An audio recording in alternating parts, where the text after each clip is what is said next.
Notre Père Tout-Puissant, nous sommes rassemblés dans ce lieu pour pouvoir te bénir, pour pouvoir te louer, pour pouvoir te chanter, pour pouvoir aussi t'écouter, mon Dieu, ton conseil.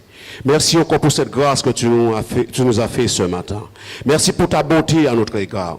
Merci pour ta lumière aussi qui nous éclaire. Alors, mon Dieu, nous te bénissons. Nous te rendons vraiment grâce, mon Dieu, pour ton amour à notre égard. Merci, Papa, pour le sang de Jésus qui nous lave, qui nous sanctifie, qui nous purifie de tous nos péchés, mon Dieu. Merci, mon Dieu, ce matin, de faire pénétrer, Seigneur, de la sagesse, de l'intelligence au plus profond de nos pensées, dans notre cœur, Seigneur, afin que nous puissions marcher comme des enfants de lumière. Parce que Dieu Tout-Puissant, tu marches avec celui qui est bon et tu te montres bon. Avec celui qui est droit, tu agis selon la droiture. Avec celui qui est pur, tu agis selon la pureté, mon Dieu. Mais avec le pervers, tu agis aussi selon sa perversité. Mais ce matin, Seigneur, nous sommes venus pour te rencontrer, afin de marcher dans tes voies, afin de te suivre, Seigneur. Merci encore, mon Dieu, de répandre ta puissance, mon Dieu, dans ce lieu. Que tu sois présent dans nos cœurs, dans nos pensées, Seigneur. Parce que nous savons, mon Dieu, que tu es un Dieu qui ne parle pas en vain. Quand tu parles, Seigneur, c'est afin que cette parole puisse pénétrer au fond de notre cœur, afin que nous puissions aller et produire du fruit, mon Dieu. Alors merci encore, mon Dieu, pour ta présence. Réponds ton esprit, ton onction sur moi, qui va porter ta parole ce matin, afin que les cœurs soient remplis, mon Dieu. Et lorsque nous rentrons, mon Dieu, dans notre demeure, que cette lumière puisse briller dans nos cœurs et autour de ce monde. Nous t'avons prié, Papa, au nom de ton Fils Jésus-Christ. Amen. Bonjour, frères et sœurs. Soyez les bienvenus et soyez bénis.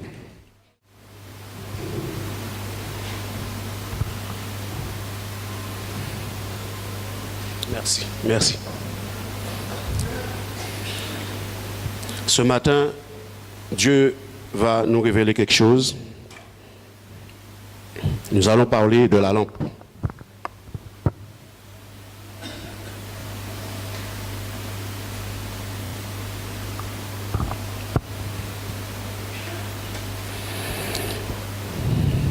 De quoi a besoin une lampe pour pouvoir s'allumer? Du pétrole. De quoi a besoin une voiture pour fonctionner?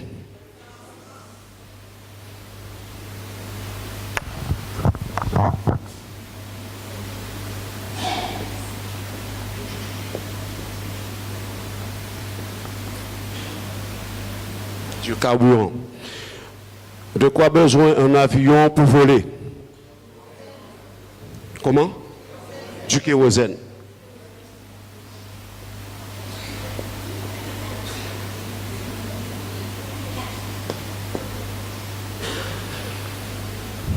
De quoi un appareil électroménager a besoin pour fonctionner? Comment? L'électricité.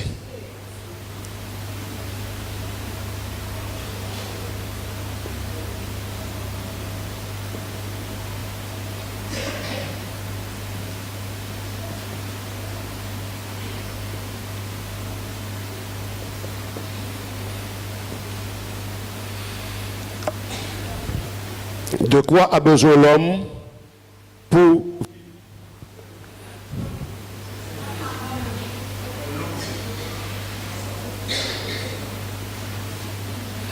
De quoi l'homme a besoin pour vivre? Nous allons voir tout à l'heure, non?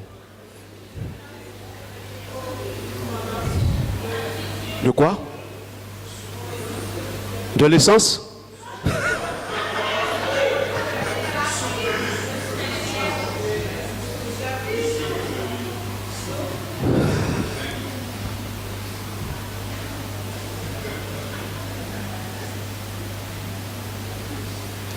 Le souffle. Vous savez, vous pouvez avoir la plus belle voiture du monde. Si la voiture n'a pas de carburant, il peut avoir le volant, le moteur, tout. La voiture ne bougera jamais. Vous êtes bien d'accord avec moi? Donc il faut une énergie qui est vitale pour que la voiture puisse bouger, de la même manière que l'avion. De la même manière qu'un appareil électroménager, il a besoin aussi d'une énergie pour fonctionner. Donc il s'agit de l'électricité. L'homme a besoin d'un souffle. L'homme, il peut avoir un cœur, il peut avoir deux pieds, il peut avoir deux mains. S'il n'a pas le souffle du Tout-Puissant, il ne fera rien. Il est mort. Donc ce matin, Dieu va nous révéler quelque chose à travers ce message. Parce que l'enfant de Dieu doit comprendre ce qui est nécessaire pour pouvoir maintenir notre survie et notre existence. La Bible dit, oui, tout homme debout n'est qu'un souffle. Somme 39, 6. La Bible aussi dit, en Somme 78, 39, il se souvient, Dieu se souvient que son peuple n'était que chair, un souffle qui s'en va et qui ne revient pas. Ecclésiaste, chapitre 8, verset 8, dit la même chose. L'homme n'est pas maître de son souffle pour pouvoir le retenir. Il n'a aucune puissance sur le jour de sa mort. Amen. Donc, on a besoin de ce souffle pour pouvoir respirer, survivre. Il en est pareil pour la lampe. Si la lampe n'a pas cette énergie, elle ne pourra pas s'allumer.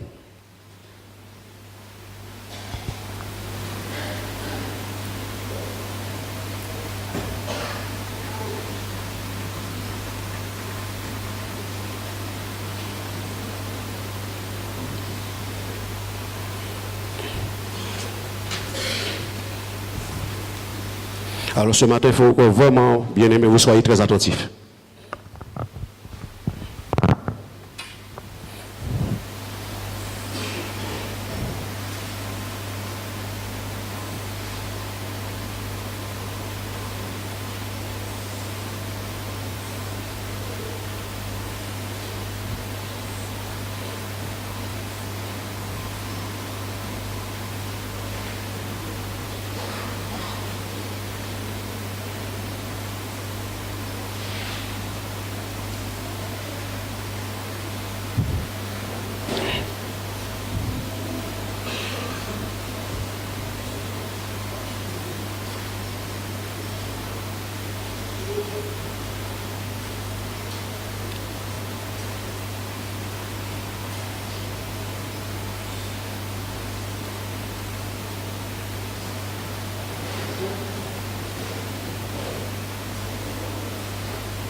Ça représente quoi pour vous, d'après vous?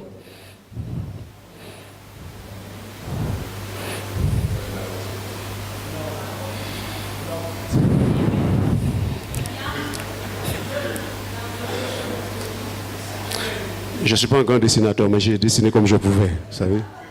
Mais vous allez comprendre tout à l'heure. Comment? Hein? Non.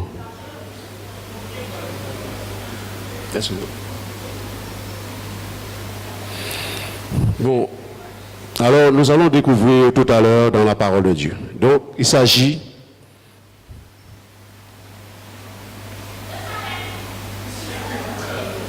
d'un chandelier.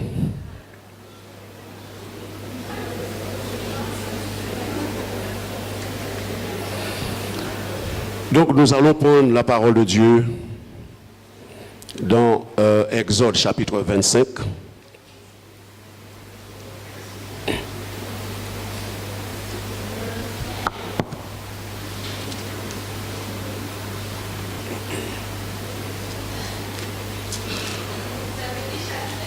Exode chapitre 25.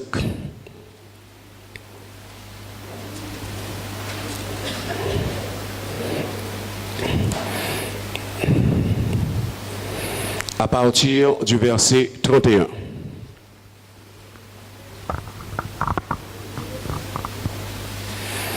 Exode 25, 31.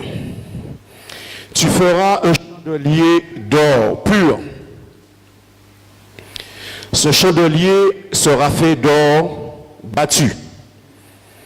Son pied, sa tige, ses calices, ses pommes et ses fleurs seront d'une même pièce. 6 branches sortiront de ses côtés. Nous allons voir.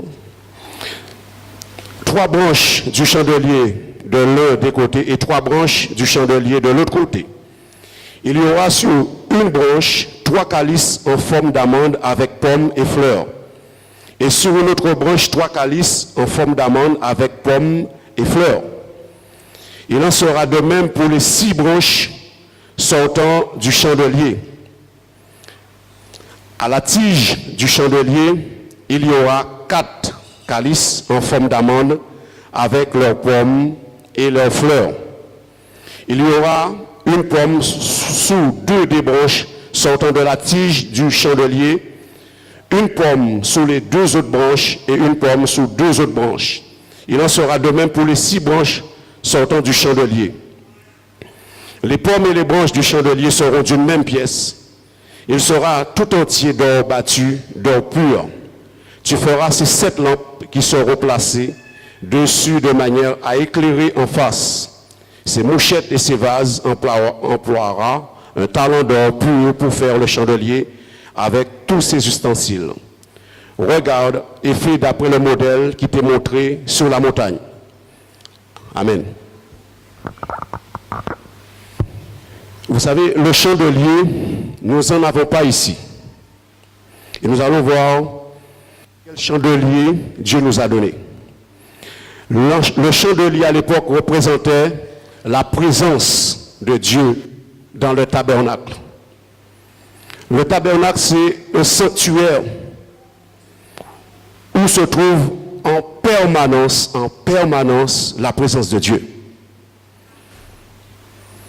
Et je crois que nous qui sommes rassemblés, nous devons savoir que Dieu est continuellement dans ce lieu. Et lorsque nous sommes rassemblés, encore plus la présence de Dieu est là. Parce qu'il y a le Saint-Esprit qui est en nous. Aujourd'hui, le Saint-Esprit remplace le chandelier.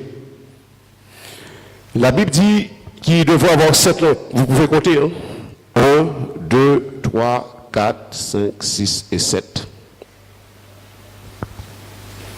En fait, le chiffre 7, c'est un chiffre de perfection. Ça représente les 7 yeux de Dieu, les yeux de Dieu qui voient partout, au milieu de son peuple.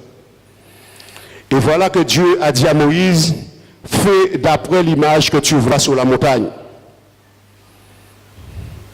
Et vous savez que dans le ciel, lorsque Moïse a regardé sur la montagne, il voyait cette image de chandelier qui était dans le ciel. C'est la même représentation qu'il y a dans le ciel. Ce genre de chandelier où la présence de Dieu brille en permanence. Donc nous ne pouvons pas échapper au regard du Dieu Tout-Puissant. La Bible dit que Dieu étend ses regards sur toute la terre pour voir ceux dont le cœur est tout entier à lui. Et je crois que Dieu est en train de regarder ce matin nos cœurs. Et je vous dis une chose, que Dieu est en train de regarder aussi les carnavaliers ce matin et cet après-midi. Il y a 10 jours, j'ai apporté un message, enfin, j'ai conduit la prière et je vais réitérer la même question. Où sont les justes devant le Seigneur ce matin? Levez la main. Soyez sincères avec vous ce matin. Et soyez sincères avec Dieu ce matin, parce que Dieu nous parle. Levez la main bien haut, parce que Dieu nous voit. Les justes. Amen. Alors ceux qui ne sont pas justes, levez la main. Levez la main bien haut. Vous n'êtes pas juste. Ok. Donc, ceux qui sont entre les deux, vous êtes entre les deux. Comment? D'accord. Nous allons voir tout à l'heure, bien-aimés. Cela va nous interpeller parce que le Seigneur est très sérieux lorsqu'il parle. Vous savez, lorsque Dieu a parlé à Moïse et à Aaron, ils étaient obligés d'obéir à l'ordre de Dieu. C'était un ordre, ils devaient obéir à cet ordre. Fais d'après le modèle que tu vois sur la montagne. On l'a lu.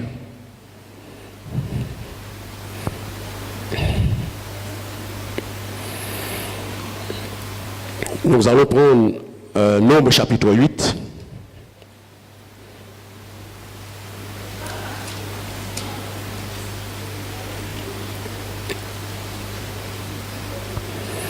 À partir du verset 1, Nombre chapitre 8, verset 1 jusqu'à 4.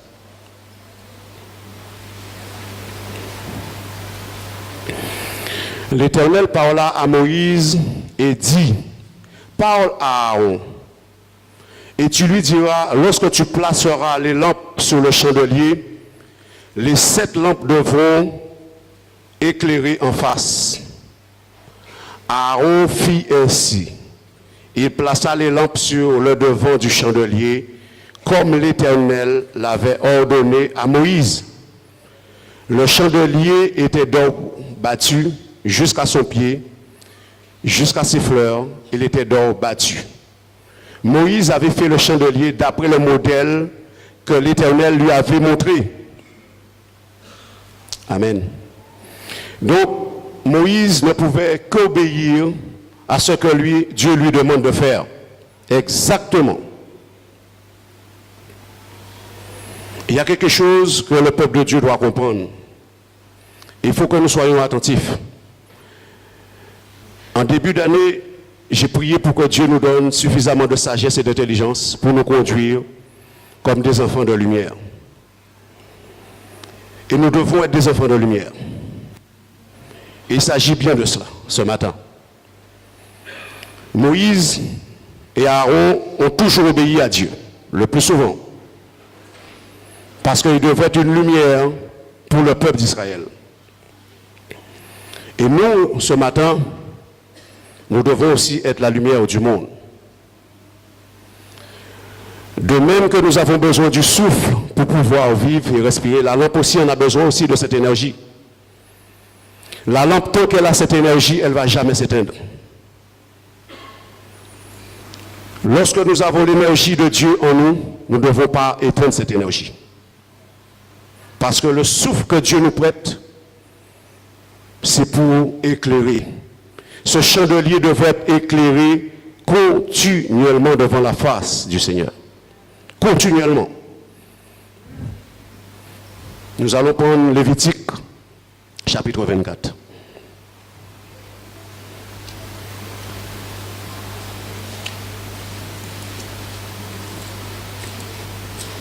Lévitique, chapitre 24.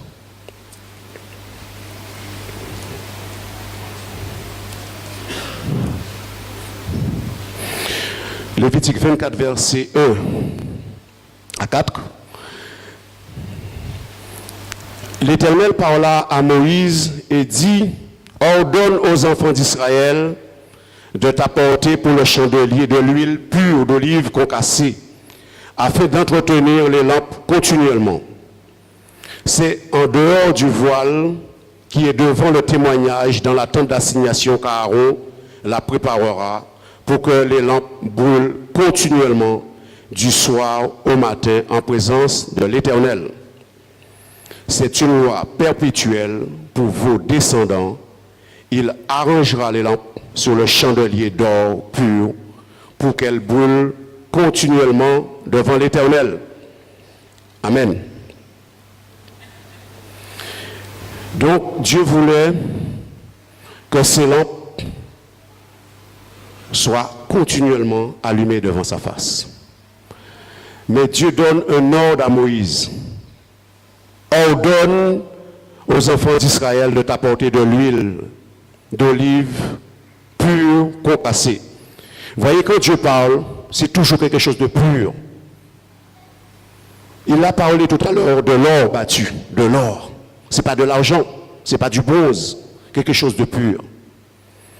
Donc Moïse devrait demander au peuple d'Israël, aux enfants d'Israël, d'amener de l'huile d'olive pour remplir ces lampes, pour que ces lampes soient en permanence allumées dans le tabernacle. Cela permet à Dieu de jeter toujours un regard favorable sur son peuple. Lorsque la lampe brille, sont allumées, Dieu jette un regard favorable sur son peuple.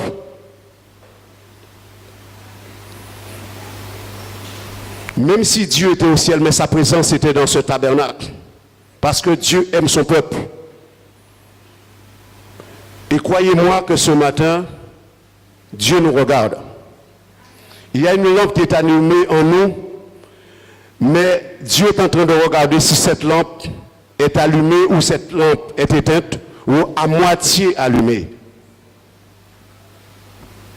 Parce que Dieu sonde les cœurs et les reins. Si la lampe est éteinte dans notre cœur, Dieu le sait. S'il est allumé, Dieu le sait. Seulement Dieu veut qu'elle soit pleinement allumée continuellement devant sa face.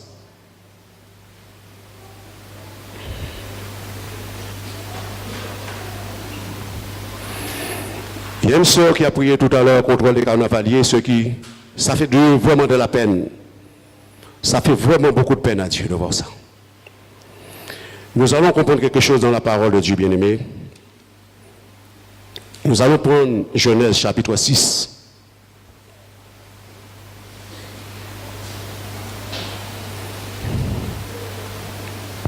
Genèse chapitre 6.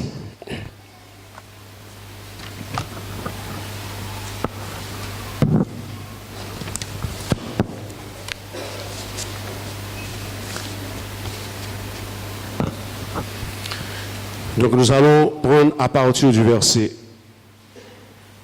1. Lorsque les hommes eurent commencé à se multiplier sur la face de la terre, et que les filles leur furent nées, les fils de Dieu virent que les filles des hommes étaient belles, et ils en prirent pour femmes, parmi toutes celles qu'ils choisirent. Alors l'Éternel dit, mon esprit ne restera pas à toujours dans l'homme, car l'homme n'est que chair, et ses jours seront de 120 ans. Les géants étaient sur la terre en ces temps-là. Il en fut de même après que les fils de Dieu furent venus vers les filles des hommes et qu'elles leur eurent donné des enfants. Ce sont ces héros qui furent fameux dans l'Antiquité. L'Éternel vit que la méchanceté des hommes était grande sur la terre et que toutes les pensées de leur cœur se portait chaque jour uniquement vers le mal. L'Éternel se repentit d'avoir fait l'homme sur la terre, et il fut affligé en son cœur. Et l'Éternel dit, j'exterminerai de la face de la terre l'homme que j'ai créé, depuis l'homme jusqu'au bétail, aux reptiles et aux oiseaux du ciel, car je me repens de les avoir faits. Mais Noé trouva grâce aux yeux de l'Éternel. Voici la postérité de Noé. Noé était un homme juste et intègre dans son temps. Noé marchait avec Dieu. On va arrêter là un petit moment. Amen. Noé marchait avec Dieu. En ce temps-là, Dieu a trouvé une lumière sur cette terre en la personne de Noé. La Bible dit que les êtres humains, ils avaient corrompu leur voix chaque jour et uniquement leurs pensées étaient tournées vers le mal. Il n'y avait pas une minute, leurs pensées étaient tournées vers le bien. Réfléchissez un instant à cela. Continuellement, toute la nation pensait à faire que le mal, le mal, le mal. Mais il a fallu que Dieu trouve une lampe qui soit encore allumée pour ne pas détruire toute la race humaine. Dieu a décidé de signer un décret. Dieu a décidé d'exterminer tous les habitants de cette terre. Parce que Dieu ne pouvait plus supporter la méchanceté. Vous savez, lorsque Dieu a créé l'être humain, il a mis la conscience dans l'être humain qui pouvait lui permettre de discerner ce qui est bien et ce qui est mal. Même le méchant sur la terre qui fait le plus grand mal, il sait ce qu'il fait est mal. Parce que la conscience lui dit qu'il fait mal. À ce moment, qu'est-ce que Dieu attend? Dieu a placé son esprit dans l'homme pour que l'homme puisse marcher à la lumière de l'esprit de Dieu. Et Dieu a dit que son esprit ne pourra pas rester dans l'homme indéfiniment.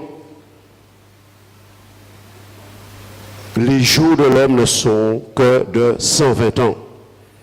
Et aujourd'hui, nous voyons que les années sont de plus en plus réduites pour l'homme. De plus en plus. L'homme ne peut vivre des fois jusqu'à 90 ans. Et encore, c'est rare de trouver des hommes et des femmes qui vivent à 100 ans. C'est très rare. À cause de la multitude du péché. Mais ce matin, Dieu nous parle.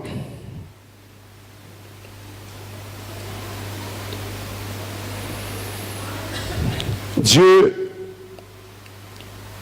dans sa grande miséricorde, ne souhaite pas voir ses créatures mourir. Ça fait Dieu beaucoup de peine. Beaucoup de peine.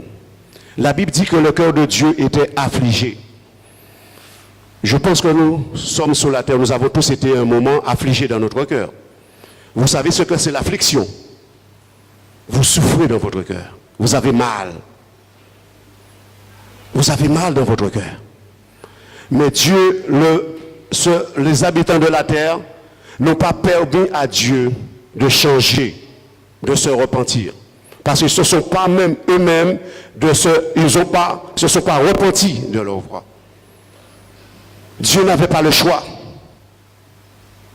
que d'exterminer toute cette population. Parce que le cœur de Dieu lui faisait très très mal. Mettez-vous à la place de Dieu. Un peuple que Dieu a créé, qui est que poussière, ses pensées, c'est le mal, le mal, le mal, chaque jour, et uniquement il pense au mal. Ce matin, beaucoup de gens, ils pensent à ces 4 jours. Depuis vendredi soir, samedi soir, dimanche, lundi, mardi, mercredi décembre, ça fait 7 jours qu'ils ne pensent qu'à la fête, qu'à la fête, qu'à la fête. Eh bien, je peux vous dire que ça fait mal à Dieu. Le cœur de Dieu est vraiment affligé, je vous dis, lorsque Dieu voit ça. Le cœur de Dieu est très affligé. Mais Dieu est encore patient. Dieu est encore patient à l'égard de ces personnes.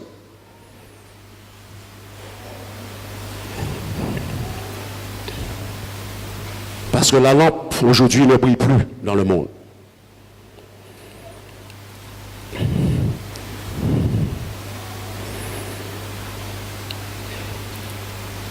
Nous allons continuer. Chapitre 7, toujours. Dans Genèse. L'Éternel dit à Noé, entre dans l'arche, toi et toute ta maison, car je t'ai vu juste devant moi parmi cette génération. Tu prendras auprès de toi 7 couples de tous les animaux purs, le mâle et sa femelle, une paire des animaux qui ne sont pas purs, le mâle et sa femelle. 7 couples aussi des oiseaux du ciel, mâles et femelles, afin de conserver leur race en vie sur la face de toute la terre. Car encore 7 jours, et je ferai pleuvoir sur la terre 40 jours et 40 nuits, et j'exterminerai de la face de la terre tous les êtres que j'ai faits. Amen. Dieu a trouvé Noé juste devant sa face. Et c'est pour cela, bien-aimés, nous avons intérêt de travailler sérieusement durant ces derniers temps que nous avons à passer sur cette terre, de marcher dans la justice et dans la droiture de Dieu. Dieu ne va pas faire de détails à celui ou à celle qui ne marche pas dans sa justice. La Bible dit que Noé était juste devant la face de l'Éternel. Vous savez, lorsque Dieu parle, Dieu n'est pas un homme pour mentir, ni pour se repentir. On doit prendre Dieu très au sérieux. Très au sérieux. Beaucoup de personnes parfois jouent et se moquent de Dieu. J'ai entendu parfois des enfants de Dieu, même, je ne parle pas ici, se moquer de Dieu. Se moquer de Dieu. On ne se moque pas de Dieu. La Bible dit que Dieu, lorsque Noé est entré dans l'arche, ses 3 fils, Sem, Japheth et Cham, et leurs femmes, et la femme de Noé sont entrés dans l'arche, l'Éternel a fermé la porte. L'Éternel a fermé la porte de l'arche. Réfléchissez bien à cela. Parce que Jésus même l'a dit que ces choses qui se sont produites, il y a plusieurs milliers d'années, vont se reproduire identiquement à notre époque. Dieu va regarder à ce moment-là que les justes, Dieu n'a pas le choix. Ce ne sera pas un déluge d'eau, mais ce sera un déluge de feu. Vous savez, le monde ne s'y attend jamais. Il ne s'y attendait pas, mais Dieu parlait à Noé. Il dit encore 7 jours. Je vais ouvrir les écluses du ciel. Les sources de l'abîme vont jaillir. Et vous savez, le monde commence à battre son plein, à vivre comme si rien n'était. Ils vivent, ils mangent, ils boivent. Dieu a commencé à faire pleuvoir. Parce que Dieu a appelé les nuages. Dieu a appelé les écluses d'eau à s'ouvrir. Il a commencé à pleuvoir en permanence. Il a commencé à pleuvoir. Et je peux vous dire qu'il y avait des enfants. Il y avait des personnes âgées. Il y avait des jeunes gens, des jeunes filles qui étaient là à ce moment-là. Lorsqu'il a commencé de pleuvoir, ils ont regardé le ciel qui était gris. Et ils ont commencé à comprendre quelque chose. Qu'ils ne pouvaient pas se cramponner à quelque chose. Ni à leur maison, ni à un arbre. À rien du tout. Ni à tout ce qui s'attachait à la nourriture, au plaisir du monde. Il était déjà trop tard. Et l'eau commençait à monter. L'eau commençait à monter. Alors à ce moment-là, qu'est-ce qu'ils ont fait? Oh Dieu, sauve-moi. Imaginez, regardez cette image dans votre esprit. Je peux vous dire qu'il y avait des cris.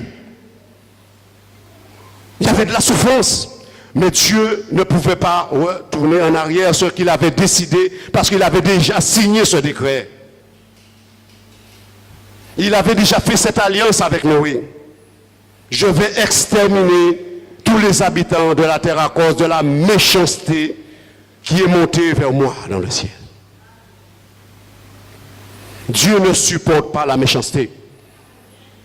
Dieu ne supporte pas le mal. Aujourd'hui, beaucoup de gens jouent. Vous savez, lorsque vous allez dans une école, Vous entendez les cris des enfants. C'est assourdissant. Et lorsque les enfants rentrent dans l'école, il y a une paix. Qui peut supporter parfois les cris? Vous aimez supporter les cris des fois dans vos oreilles? Parce que Dieu est un Dieu de paix. Dieu ne supporte pas la méchanceté. Dieu me parle, mais il parle aussi à chacun d'entre nous. Dieu parle aux autres nations. Parce que lorsque moi je lis la parole de Dieu, je m'enseigne premièrement à moi. Avant d'enseigner les autres, je m'enseigne moi-même. Alors, bien-aimés, réfléchissez à cela. Combien nous devons marcher avec une justice devant Dieu. Parce que Dieu n'aura pas de considération d'égard pour quiconque. Même si on peut venir à l'église pendant 10 ans, 15 ans, 20 ans, 30 ans, 40 ans, Dieu n'aura pas de considération pour ceux qui marchent dans la méchanceté.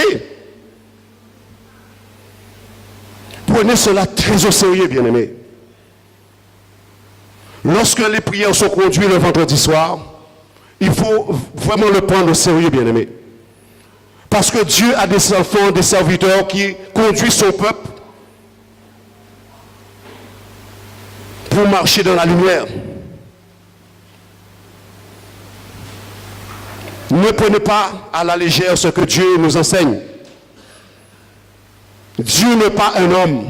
Dieu est Dieu. Dieu a failli détruire la ville de Ninive. La méchanceté encore est montée aux oreilles et aux yeux de l'éternel Dieu. Dieu a décidé de détruire 120 000 personnes. Vous ne croyez pas que cela fait mal au cœur de Dieu de voir que les êtres humains meurent? Parce qu'ils ont rédit le coup, ils n'ont pas voulu se repentir, ne serait-ce Dieu pardon de mes péchés. 120 000 personnes, mais ils se sont repentis, et heureusement pour eux. Et heureusement. Imaginez, après le déluge, des milliers de cadavres qui flottent à la surface de l'eau. Des milliers de cadavres qui flottent.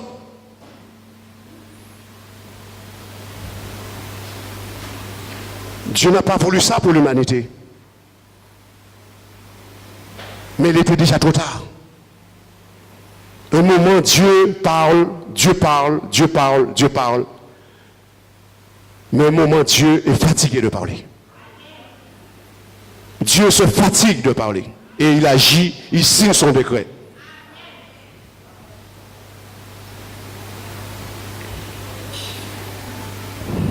Sodome et Gomorrhe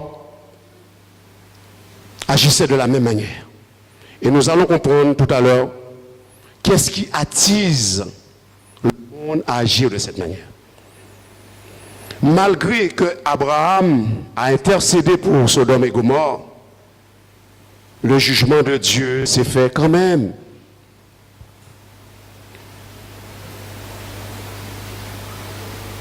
Dieu a compassion pour l'humanité. Dieu a compassion pour les êtres humains. Nous avons vu tout à l'heure que l'être humain n'est qu'un souffle. Aujourd'hui, il est là, demain, il n'est plus là. Aujourd'hui, on peut respirer l'air. Le souffle que Dieu nous prête. Mais demain, cette lampe peut s'éteindre. Cette lampe peut s'éteindre.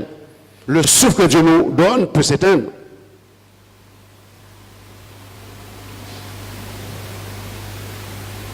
Nous ne pouvons rien faire pour eux.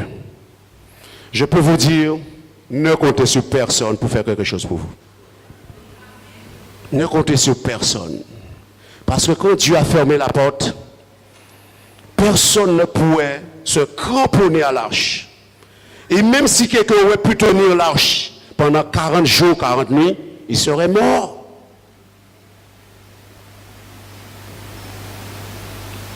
On ne rigole pas avec les choses de Dieu. N'attristez pas le Saint-Esprit. La lumière qui est en nous, ne l'éteignez pas. Ne l'éteignez pas, ne l'attristez pas. Alors, je vais vous dire quelque chose, bien-aimé. Lorsque le monde arrive à une telle débandade, c'est parce qu'ils imitent les uns les autres. Si toute la nation utilisait la méchanceté jour après jour, c'est parce qu'il y en a peut-être une dizaine qui ont commencé. Et après les autres ont suivi. C'est ce que nous voyons dans le carnaval. On imite toujours les autres. On copie toujours les autres. On veut reproduire toujours ce qu'on voit. On imite, on veut être comme les autres. On ne veut pas être comme Dieu, parfois. Les hommes et les femmes dans ce monde ne veulent pas être comme Dieu. On imite le mal. Et ça devient grand. C'est toute la nation qui court au mal.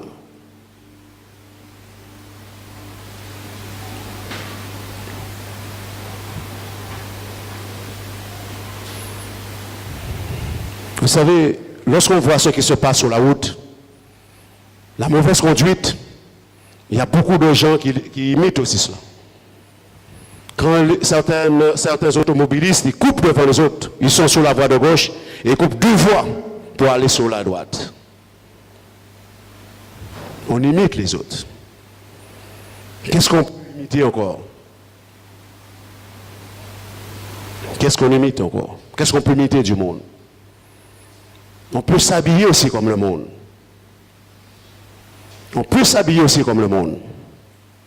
On imite le monde. L'enfant de Dieu ne peut pas faire ça. On imite Dieu. On n'imite pas le monde. Qu'est-ce qu'on peut imiter encore? La cupidité, qui est une idolâtrie devant Dieu. Et c'est à cause de ces choses que la colère de Dieu vient sur les fils de la rébellion. On imite. Qu'est-ce qu'on peut imiter encore? Maintenant, c'est l'heure de WhatsApp, Internet, Facebook. Il y a des images qui sont dégradantes, très dégradantes. Il y a des bonnes choses, on peut faire des bonnes choses avec WhatsApp, Facebook. Mais attention, il y a un danger pour le peuple de Dieu. On ne peut pas imiter le monde. On imite son Créateur. Parce que Dieu veut que notre lampe soit toujours allumée. Qu'est-ce qu'on imite encore? Qu'est-ce qu'on imite? Vous savez, il y a aussi la cigarette. Il y a le cannabis qui vient en force dans le monde. Maintenant, certains gouvernements commencent à légaliser le cannabis. Ce sera en vente libre. Que nos enfants fassent attention pour ne pas en goûter à ces choses-là demain. Voilà le monde du diable. L'imitation. Et vous savez pas ce que vos enfants font à l'école quand ils sont à l'école. Lorsque vous travaillez, lorsque vous êtes chez vous, vous ne savez pas ce que vos enfants font.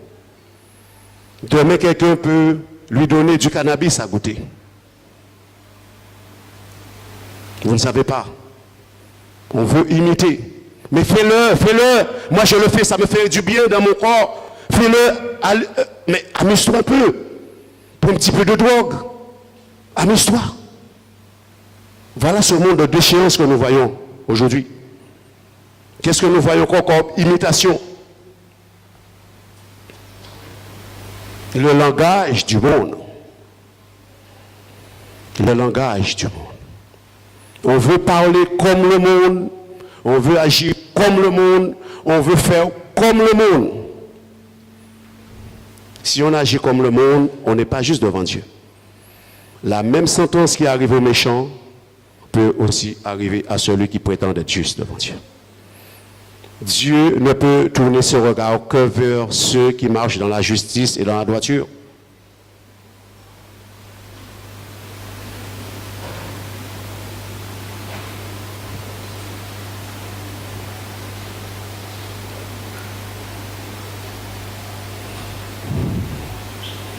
Apocalypse chapitre 18.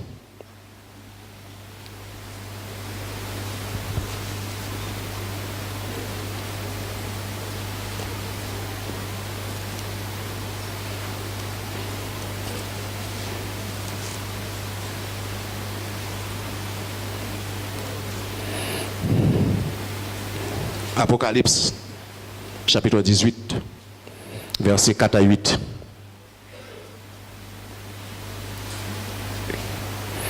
Et j'entendis du ciel une autre voix qui disait, sortez du milieu d'elle, mon peuple, afin que vous ne participiez point à ses péchés et que vous n'ayez point de part à ses fléaux. Car ces péchés se sont accumulés jusqu'au ciel et Dieu s'est souvenu de ses iniquités. Amen. Mon peuple, sortez du milieu d'eux. Ne participez pas avec le monde dans ses péchés. Parce que le fléau que Dieu va déverser sur ce monde, je peux vous dire, il vaut mieux ne pas être vivant à ce moment-là. Il vaut mieux ne pas être vivant à ce moment-là. Parce que ça va être terrible. Tout à l'heure, j'ai dit que il y a eu un déluge d'eau, mais il va y avoir un déluge de feu.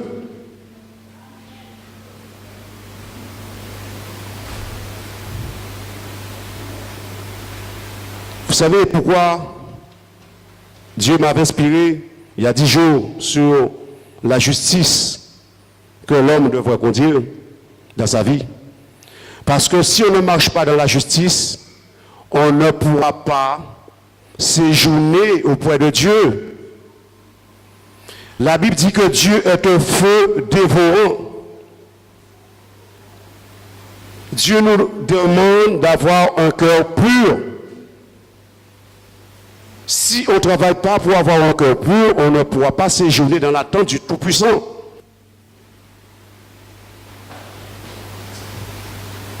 Parce que le chandelier sert à cela. Lorsque le chandelier est clair et continuellement allumé, Dieu est continuellement présent. Et Dieu ne peut pas se trouver un endroit où il y a de la méchanceté et des péchés. Dieu marche avec un peuple qui marche dans la justice, dans la vérité, dans la droiture.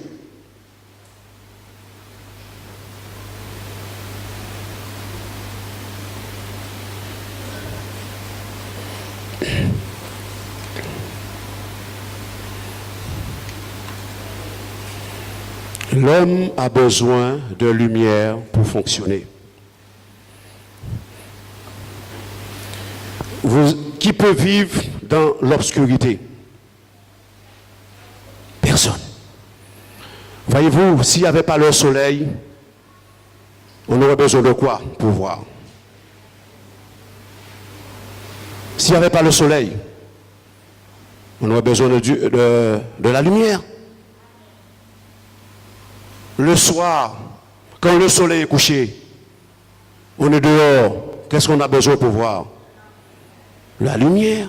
On est dans la voiture, qu'est-ce qu'on a besoin pour voir? La lumière. Si on est dans notre chambre, il n'y a pas d'électricité, on a une lampe. Parce que les yeux de l'homme sont faits pour voir avec la lumière. Un esprit peut voir tout.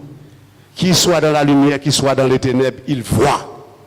Même s'il ferme ses yeux, il voit. L'homme a besoin de la lumière, de la clarté pour voir. Et c'est pour cela, bien-aimé, Jésus a dit qu'il est la lumière du monde. Celui qui me suit ne marchera pas dans les ténèbres, mais il aura la lumière de la vie.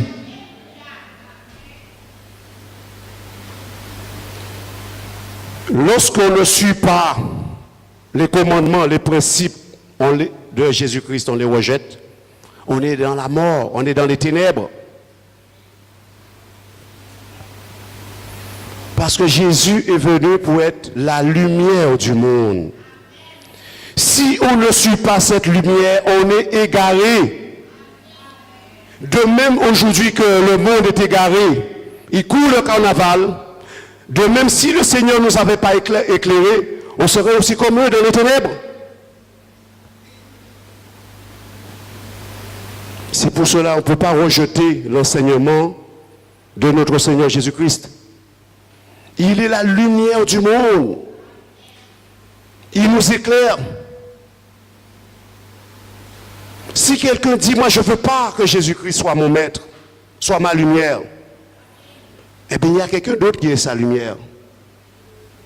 Il y a quelqu'un d'autre qui l'éclaire. C'est le diable. Voilà pourquoi nous devons suivre cette lumière. Parce que celui qui ne suit pas la lumière de Christ, il marche dans les ténèbres, il ne sait pas où il va. Il va tâtonner dans le noir, il va chuter tôt ou tard. Il va tomber. La personne va tomber. C'est pour cela que Jésus dit, je suis la lumière du monde. Jésus est notre lumière ce matin. Que Jésus éclaire notre intelligence, notre cœur. On a besoin de suivre cette lumière. Parce que si on ne suit pas cette lumière, on va se retrouver avec le monde pour un châtiment éternel. On ne joue pas avec les choses de Dieu. Et je peux vous dire, les pharisiens, ils ont refusé de marcher à cette lumière. Et je peux vous dire, peut-être beaucoup regrettent là où ils sont aujourd'hui. La lumière qui éclaire le monde. Jean chapitre 12 dit, on va le prendre,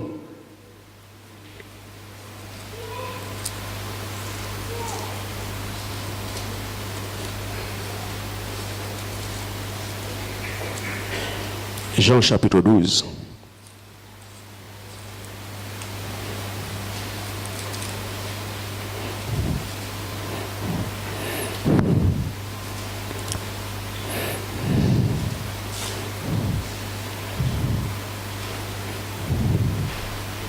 À partir du verset 44. Or Jésus s'était écrié, celui qui croit en moi, croit non pas en moi, mais en celui qui m'a envoyé, et celui qui me voit, voit celui qui m'a envoyé. Je suis venu comme une lumière dans le monde, afin que quiconque croit en moi ne demeure pas dans les ténèbres. Si quelqu'un entend mes paroles et ne les garde point, ce n'est pas moi qui le juge, car je suis venu non pour juger le monde, mais pour sauver le monde. Celui qui me rejette et qui ne reçoit pas mes paroles a son juge. La parole que j'ai annoncée, c'est elle qui le jugera au dernier jour. Amen. Bien-aimés, vous savez, la parole que nous entendons chaque dimanche, chaque vendredi, chaque fois que nous sommes réunis, c'est cette parole qui va nous juger au dernier jour. Qu'est-ce qui va se passer au dernier jour? On a entendu à maintes reprises, étant assis dans la maison du Seigneur, l'évangile. On a écouté, mais on n'a pas pu mettre en pratique ces paroles. Alors automatiquement, cette même parole que nous avons entendue va surgir dans notre conscience et dans nos pensées et va nous juger nous-mêmes.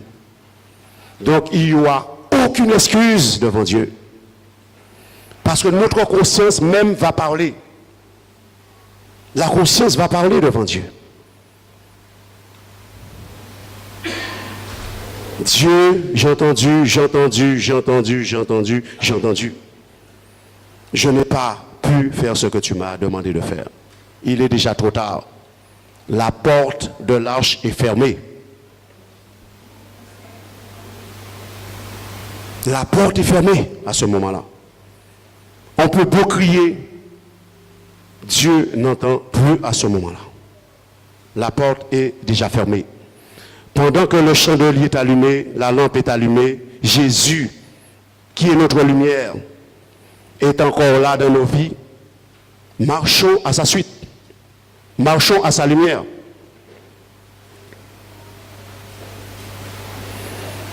Verset 35, toujours dans Luc, chapitre 12. Jésus leur dit, la lumière est encore pour un peu de temps au milieu de vous. Marchez pendant que vous avez la lumière, afin que les ténèbres ne vous surprennent point. Celui qui marche dans les ténèbres ne sait où il va. Pendant que vous avez la lumière, croyez en la lumière, afin que vous soyez des enfants de lumière. Amen. Pendant que nous avons la lumière, marchons comme des enfants de lumière. Je vous dis que cette lampe éclaire.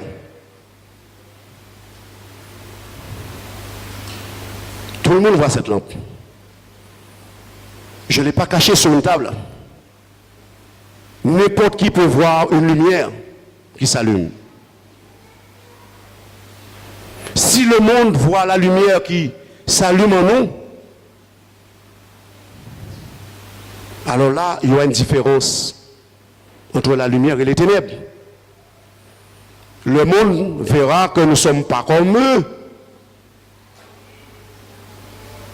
Nous ne sommes pas dans le même débordement qu'eux.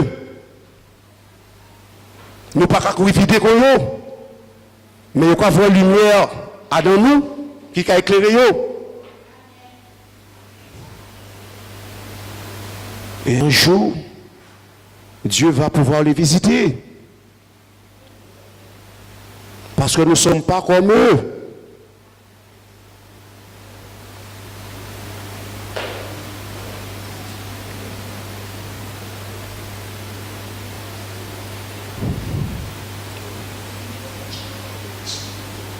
Matthieu, nous allons prendre encore Matthieu, bien-aimé. Et nous allons conclure tout à l'heure. Matthieu, chapitre 5. Nous allons rester un bon petit moment dans Matthieu avant de conclure.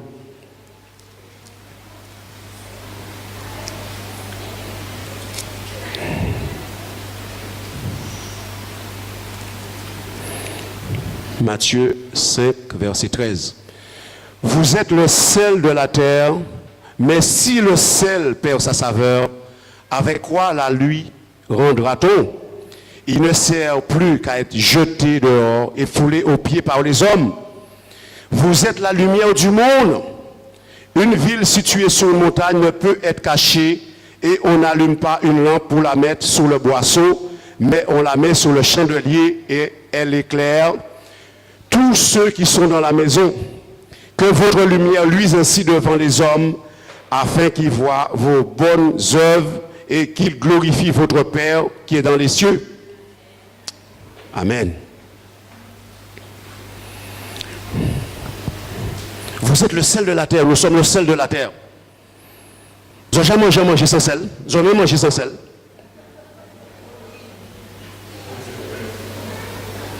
Un jour, j'avais préparé à manger.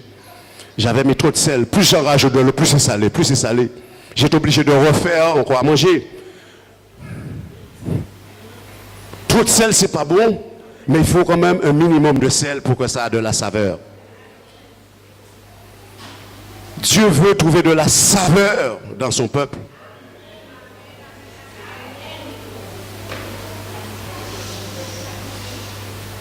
Un gâteau qui est mal cuit, vous n'allez pas le manger.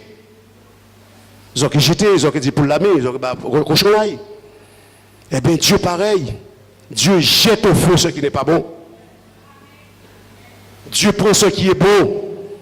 Parce que nous sommes la lumière qui doit briller au milieu de ce monde perverse. La lumière des enfants de Dieu doit briller en permanence. C'est pour cela que Dieu a dit, Moïse ordonne aux enfants d'Israël d'apporter de l'huile d'olive concassée pour que ces lampes soient en permanence, continuellement allumées devant sa face. Si jamais le peuple d'Israël avait omis d'amener de l'huile d'olive pour Moïse, ces lampes seront éteintes.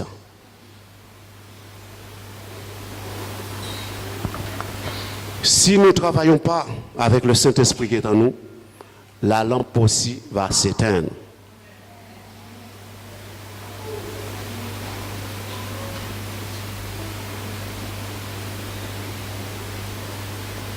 Regardez toujours dans Matthieu chapitre 25.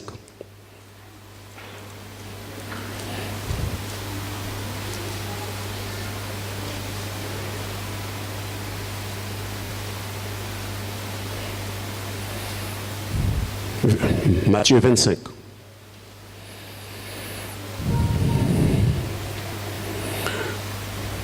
Alors, le royaume des cieux sera semblable à 10 vierges qui, ayant pris leur lampe, allèrent à la rencontre de l'époux. 5 d'entre eux étaient folles et 5 sages. Les folles, en prenant leur lampe, ne prirent point d'huile en elles, mais les sages prirent avec leur lampe de l'huile dans des vases. Comme l'époux tardait, toutes s'assoupirent et s'endormirent. Au milieu de la nuit, on cria, voici l'époux, allez à sa rencontre. Alors toutes ces vierges se réveillèrent et préparèrent leurs lampes. Les folles dirent aux sages, donnez-nous de votre huile, car nos lampes s'éteignent. Les sages répondirent, non, il n'y en aurait pas assez pour nous et pour vous. Allez plutôt chez ceux qui en vendent et achetez-en pour vous. Pendant qu'elles allaient en acheter, l'époux arriva. Celles qui étaient prêtes entrèrent avec lui dans la salle des noces et la porte fut fermée. Plus tard, les autres vierges vinrent et dirent, Seigneur, Seigneur, ouvre-nous. Mais il répondit, je vous le dis en vérité, je ne vous connais pas. Veillez donc puisque vous ne savez ni le jour ni l'heure. Amen. C'est une parabole qui est très sérieuse. Aujourd'hui, je pense que nous avons tous de l'huile dans nos lampes, dans notre cœur, qui est le Saint-Esprit de Dieu. Vous avez vu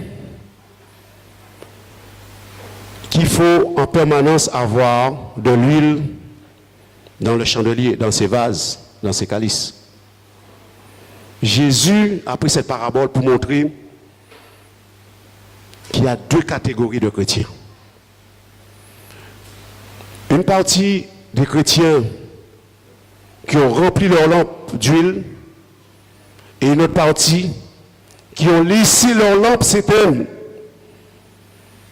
Ils n'ont jamais vérifié si la lampe avait encore de l'huile ou du pétrole pour rester allumée. Jésus a bien fait la séparation. 5 folles, 5 sages. Le moment viendra. Ça va être le même cas. Remarquez bien que c'est une surprise. Le Seigneur arrive par surprise. Tous s'assoupirent. Tous sont endormis. Pourtant, c'est une parabole qui concerne les chrétiens. Mais tous n'ont pas mis de l'huile dans leur lampe. Voyez pourquoi Dieu nous demande d'être éveillés, de laisser le Saint-Esprit agir, de ne pas l'attrister. Cela sous-entend que le chandelier devrait avoir continuellement de l'huile à l'intérieur, de surveiller la quantité d'huile qu'il y a dans le chandelier. Et le peuple de Dieu doit surveiller la quantité d'huile qu'il y a dans son cœur par le Saint-Esprit. Parce que si on ne veille pas, on va imiter le monde. On va s'assoupir. On va s'assoupir. Une voix qui s'écrit, voici le maître. Tout le monde se réveille. Mais ceux, les folles, ils n'ont pas vu qu'ils avaient oublié de chercher la face du Seigneur, de prier. Ils venaient à l'église quand ils voulaient. Ils lisaient la Bible quand ils voulaient. parce que le monde les attirait. Ils se sont laissés assoupis, endormis par le monde. Quand il y a une fête, ils sont avec le monde. Quand il y a quelque chose, ils sont avec le monde. Ils jouent avec le monde. Et leur lampe est en train de s'éteindre. Petit à petit, petit à petit, petit à petit. Jusqu'à ce qu'il n'y a plus d'huile dans la lampe. Jusqu'à ce que le Saint-Esprit s'est éteint dans leur cœur. Jésus est arrivé à ce moment-là. Et vous comprenez pourquoi, bien-aimés, c'est important de venir dans la prière le vendredi? Parce que vous êtes en train de mettre de l'huile dans votre cœur. Ne prenez pas les choses à la légère. Le Seigneur viendra par surprise. Ce sont ceux qui ont rempli leur lampe qui vont pouvoir partir avec le Seigneur. Ceux qui s'endorment, ils vont crier, Seigneur, ouvre-nous, ouvre-nous. Nous avons vu dans l'arche, il était déjà trop tard. Les cadavres jonchaient le sol. Il y avait plein de cadavres. Il était trop tard pour eux. La porte était déjà fermée. Vous comprenez pourquoi on ne peut pas jouer avec les choses de Dieu? Vous comprenez pourquoi il faut être sérieux avec Dieu? Lorsque j'avais 16 ans, j'étais déjà comme ça. Je parlais aussi fermement avec mes frères et sœurs de la parole de Dieu. Ça, c'est à j'ai découvert la parole de Dieu. Parce qu'on ne peut pas jouer avec les choses de Dieu. Lorsque Dieu parle, il parle sérieusement pour chaque homme, chaque femme. Dieu parle aussi personnellement pour chaque enfant. Dieu ne dit pas, va dire à ton enfant. L'enfant aussi doit comprendre ce que Dieu lui dit. L'homme doit comprendre ce que Dieu lui dit. Et la femme doit comprendre ce que Dieu lui dit. Parce qu'on a une intelligence. On a le Saint-Esprit qui nous éclaire. Que nous ne puissions pas laisser ces lampes s'éteindre en nous. Il faut entretenir continuellement le chandelier et le Saint-Esprit que Dieu nous a donné.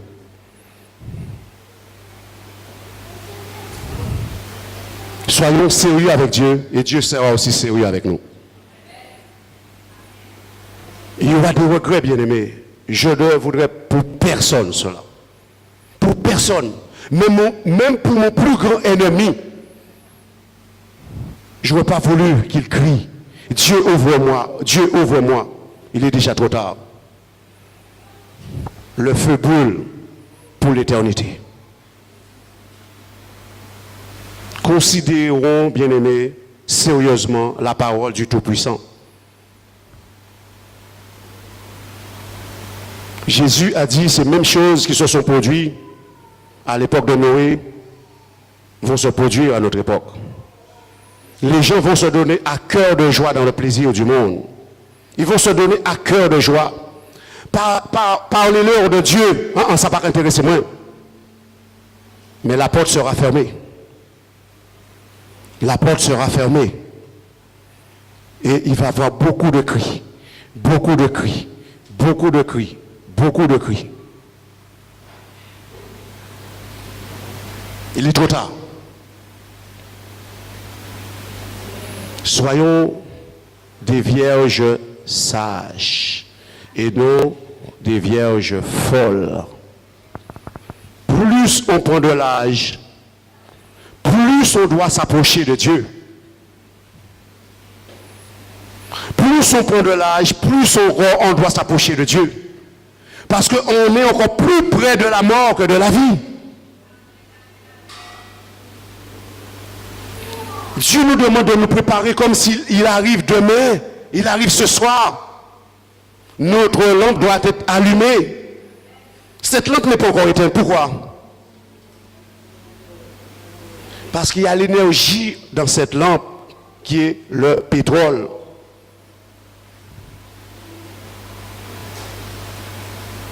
C'est pourquoi elle n'est pas éteinte. Et c'est pour cela que Dieu nous demande de laisser encore allumer en nous le Saint-Esprit. De ne pas l'éteindre. De le laisser allumer. De ne pas l'attrister.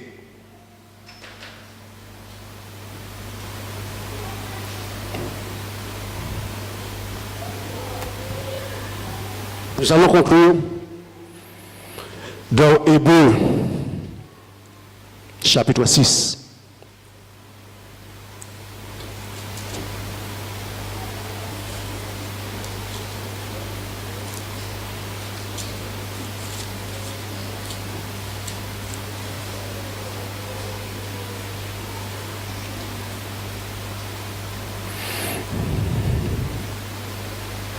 Hébreux, chapitre 6, à partir du verset 1.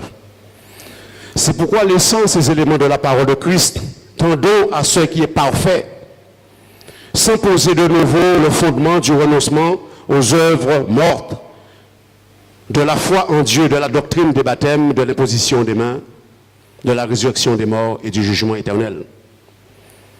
C'est ce que nous ferons si Dieu le permet. Car il est impossible que ceux qui ont été une fois éclairés, qui ont goûté le don céleste, qui ont eu part au Saint-Esprit, qui ont goûté la parole, la bonne parole de Dieu et les puissances du siècle à venir, et qui sont tombés, soient encore renouvelés et amenés à la repentance, puisqu'ils crucifient pour leur part le Fils de Dieu et l'exposent à l'ignominie. Lorsqu'une terre abreuvée par la pluie qui tombe souvent sur elle produit une herbe utile à ceux pour qui elle est cultivée, elle participe à la bénédiction de Dieu. Mais si elle produit des épines et des chardons, elle est réprouvée et près d'être maudite, et on finit par y mettre le feu. Il s'agit pour vous et pour moi, ce que nous venons de lire. Nous devons veiller les uns sur les autres, exhorter les uns les autres, afin de rester dans la lumière de Dieu. Parce qu'il y a beaucoup de chrétiens qui ont goûté au Saint-Esprit. Ils ont goûté la bonne parole de Dieu. Ça ne les a pas empêchés de retourner dans le monde. Mais il est impossible pour eux de retourner dans de verts pâturages qui est la parole de Dieu. Parce que le diable les a retenus captifs. Ils ont beaucoup de mal à revenir. Et moi, j'en ai parlé à quelques personnes. Et j'entends leur raisonnement. Ils m'ont dit qu'ils ont connu la parole de Dieu. Ils ont entendu prêcher la parole de Dieu. J'ai connu, il y a une dame qui m'a dit, j'ai connu le monde évangélique, adventiste, pentecôtiste, témoin Jéhovah. Il n'a rien trouvé de bon dans ces religions. Ça ne m'intéresse pas. Alors, quand je l'entends agir, parler, je vois comment le diable a pu faire du dégât en elle. C'est terrible. Et j'essaie de faire tout mon possible, parce que c'est une dame que je connais,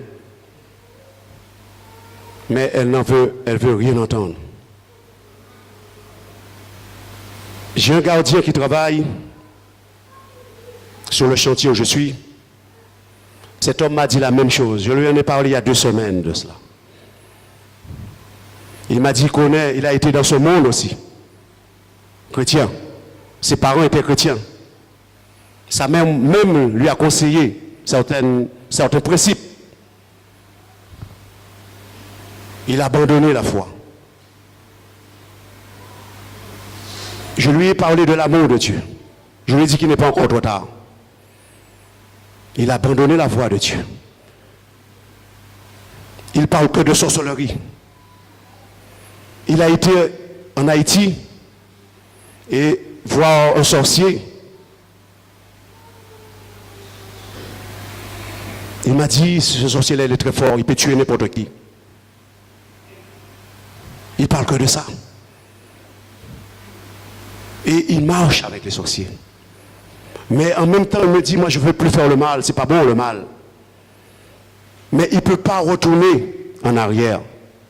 Il a été trop loin. Il a été voir ce sorcier pour tuer son ennemi. Alors je lui ai dit, est-ce que c'était une bonne chose ce que tu as fait? Il m'a dit, mais si un monde qui a tué, qu'est-ce que tu fais? Ou que cherche à défendre cause ça? Eh bien, c'est ça qu'il fait. Il y a un sorcier pour te tuer.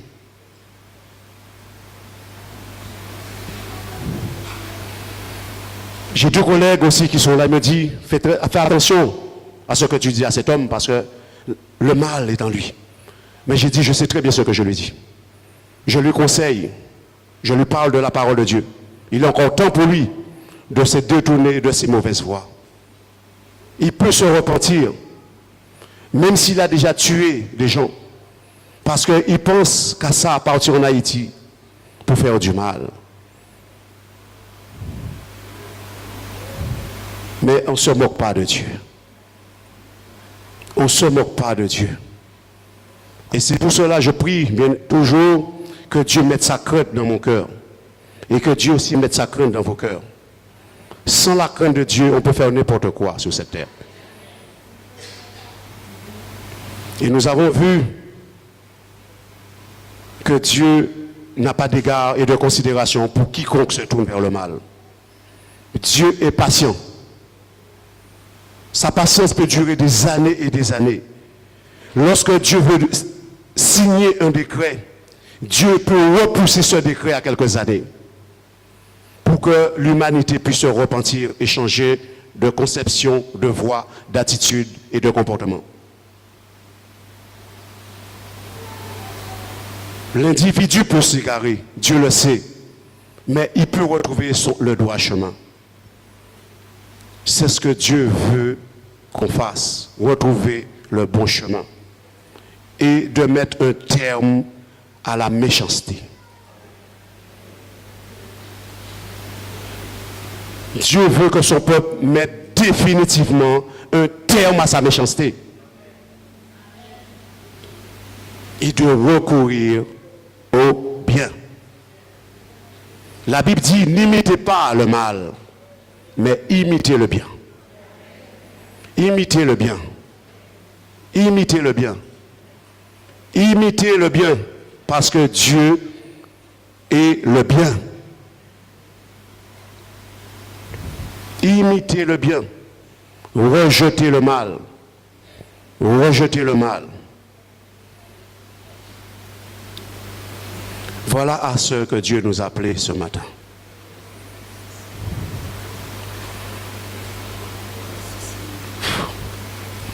Maintenant, j'ai éteint cette lampe. J'ai éteint cette lampe devant vous. Donc, vous n'avez plus cette lumière. Dieu ne veut pas que notre lampe soit éteinte de cette manière. Depuis que j'ai commencé à porter cette prédication, cette lampe était allumée. Je l'ai éteint.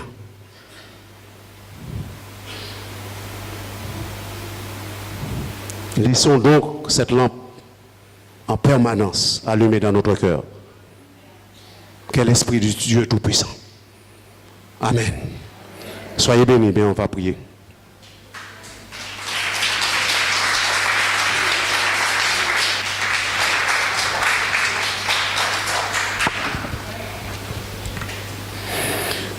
Notre Père Tout-Puissant, levez-vous, bien-aimés.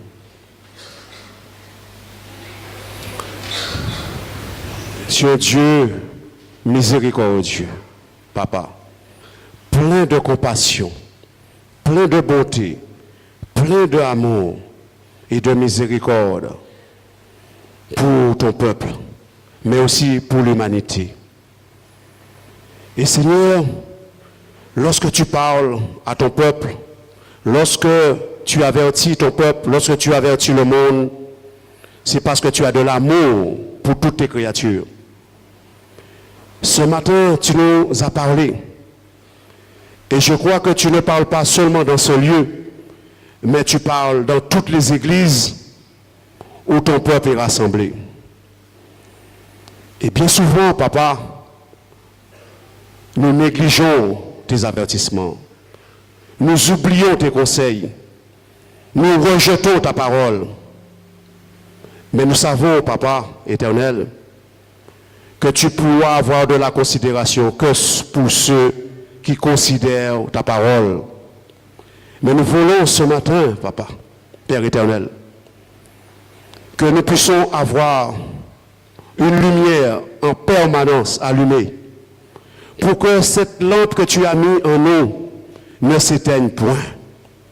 Parce que tu as envoyé Jésus dans le monde afin qu'il éclaire le monde, mais afin qu'il nous éclaire, afin que cette lumière puisse nous éclairer matin, midi et soir, tous les jours de notre vie, et que nous puissions laisser cette lumière allumée dans nos cœurs, afin que nous ne puissions pas tomber dans le monde des ténèbres, parce que tu es Dieu de lumière.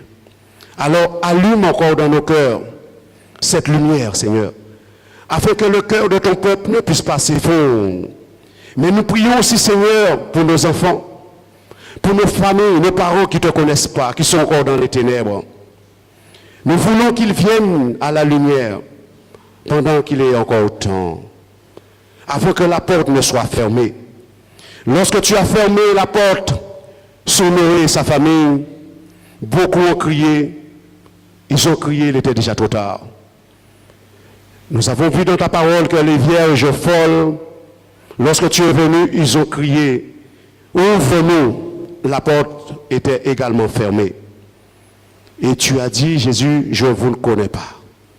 Je ne souhaite pas, Papa, je ne souhaite pas, Jésus, ni pour moi, ni pour aucun membre de tes enfants, ni pour nos parents, nos familles, ni même pour la Guadeloupe, ceux qui vont se défouler pendant ces jours de carnaval. Papa, je ne le souhaite pas pour eux. Mais un jour, j'espère de tout mon cœur, Papa, un jour ils connaîtront aussi la lumière qui va briller dans leur cœur, afin qu'ils se tournent vers toi et que tu puisses répandre ta miséricorde et ta bonté sur eux. Papa, nous te prions de tout notre cœur ce matin.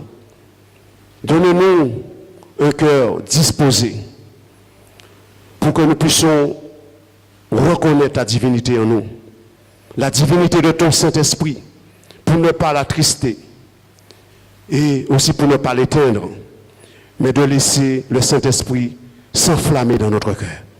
Afin, lorsque le monde nous voit, qu'il voit le sel, mais qu'il voit cette lumière qui l'éclaire pour toujours. Afin que lorsque tu visiteras le monde, qu'il puisse reconnaître la puissance et la grandeur de Dieu, qui a décidé aussi de les sauver. Papa, nous t'avons prié de tout notre cœur.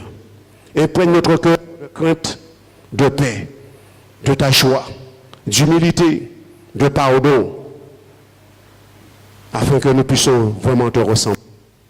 Mais aussi pour pouvoir séjourner auprès d'un feu dévorant, qui est l'Éternel, mais auprès des flammes éternelles, pour toujours, Papa. Nous t'avons prié, Papa, au nom de ton Fils Jésus-Christ. Reçois la puissance, la gloire, l'honneur et la force, ainsi que toi, Jésus. Amen.